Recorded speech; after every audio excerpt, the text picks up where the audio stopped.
চাওক বিডিচিৰ এজন নিজকে দক্ষ আৰু শিক্ষিত ইয়ম হিচাপে মানে নিজকে ফুলাই থকা বিডিচিৰ ইয়াম অৰূপ কুমাৰ দে ডাঙৰীয়াই ABMCত কেন্দ্ৰীয় সমিতিৰ সন্মানীয় সভাপতি টাইছন হুছেইন ডাঙৰীয়াক লৈ আৰু লগতে আমাৰ সংখ্যালঘু ৰাইজক লৈ বিভিন্ন ধৰণে তুচ্ছ তাচ্ছিল্য কৰা মন্তব্য কৰি থকা আমি দেখিবলৈ পাইছোঁ। তেখেতে বিডিচিখন কি জুই জ্বলাব বিচাৰিছে নেকি?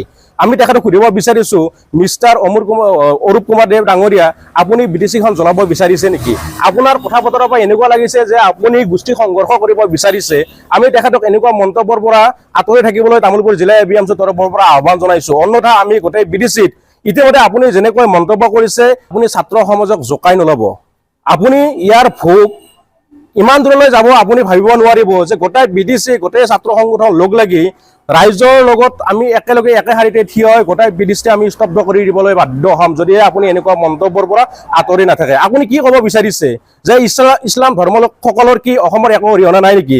ইছলাম ধৰ্মলোকসকলৰ কি একোৱেই নাই নেকি? আপুনি আপোনাৰ মন্তব্য এনেকুৱা ধৰণৰ মন্তব্যৰ পৰা আপোনাক আঁতৰি থাকিবলৈ আমি তামোলপুৰ জিলা ABMCৰ তৰফৰ পৰা সকীয়াই দিছোঁ আৰু আপোনাক এনেকুৱা ভৱিষ্যত যাতে নকৰে তাৰ বাবে আমি ABMCৰ তৰফৰ পৰা মানে দাবী উত্থাপন কৰিছোঁ। তেখেতক আমি ABMC তামোলপুৰ জিলা ABMCৰ তৰফৰ পৰা সকীয়াই দিব বিচাৰিছোঁ, মিষ্টাৰ অৰূপ কুমাৰ দেৱ ডাঙৰীয়া, আপুনি এনেকুৱা তুচ্ছ তাচ্ছিল্য মন্তব্যৰ পৰা আপুনি বিৰত থাকক। অন্যথা আমি বিডিচি সম্পূৰ্ণৰূপে স্তব্ধ কৰি দিবলৈ বাধ্য হ'ম।